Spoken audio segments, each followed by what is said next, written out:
Hello again, everyone. This is Randy, your sewing machine man, and today we're looking at a Brother LS-2400. And if you don't have much money and you just want a sewing machine that'll basically sew and not much else, this is what you're going to end up with. This is a low-end bargain entry point machine, and I try to discourage people from buying these because if they would put it together properly at the factory or whatever they're doing, it wouldn't be that bad of a deal. But when you take this out of the box, it's going to be out of adjustment. It's going to be frustrating because the needle bar height will be off, the timing will be off, there'll be problems with it that are just, so close to being right, but not.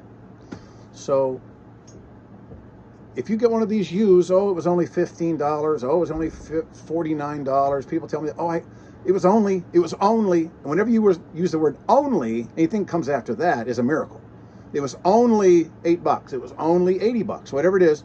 Only means everything after that, you're a genius. Well, you're only going to end up with this, a Brother LS-2400. No matter what you spend, you're only going to get this guy right here. Now, when I get these, I go, okay, I know what's going to be wrong with it. The needle bar height will be off, and it was. The hook timing will be off, and it was.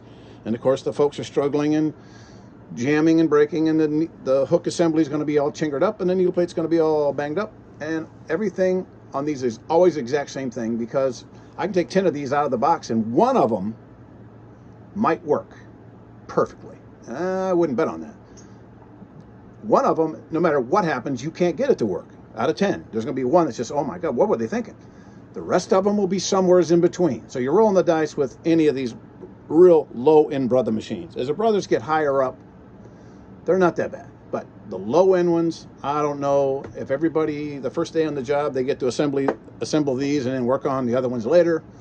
But another thing, they don't have an adjustable pressure for your presser foot.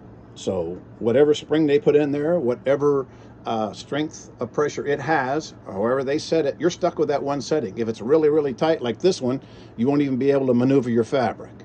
If it's really, really light, like a lot of them have, where they just have a real lousy little tiny spring in there, then it won't feed the fabric. So there's no drop feed, so you can't do anything free motion or anything like that. So it's very basic. It's one step above having no sewing machine. It's like better than nothing. This is what they're talking about when they say better than nothing. Now, if you get one of these and someone has serviced it, like this one, and you don't pay too much for it, but how are you going to know that? You buy one at the Goodwill, you buy one at the Salvation Army thrift store.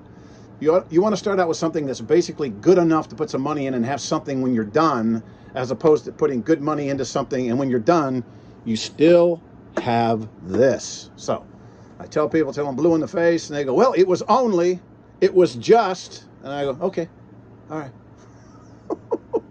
So I reconditioned the hook. I reconditioned the needle plate. Set the needle bar height. Set the hook timing.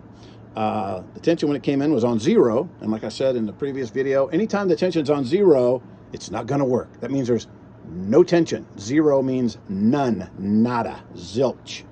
Can't be on 0. There's a little line between 4 and 6. Now that's a clue telling you start at 4, work your way to 6. Somewhere's in there is your range. That's a helpful bit of information there. But if nobody tells you, how in the world are you going to know? 4, 5, and 6 is where you want your tension to be. 0 straight stitch. Between 2 and 3 is about 10 stitches per inch on this particular machine. Has a 3-needle position, which is nice. If you have to put it in a zipper, heaven forbid you have to put it on something heavy.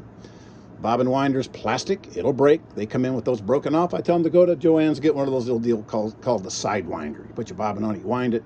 It's made in China. It's $19. When it trashes, throw it away, get another one. You'll have about 10 of them if you sew it all on this machine right here. So you can tell I'm a big fan of the Brother LS-2400, but I tell people don't buy these unless you have no other option, and keep your fingers crossed and only pay a little bit, or just pay a little bit, and then get ready to pay someone like me another $100 to get it working, because it's got problems.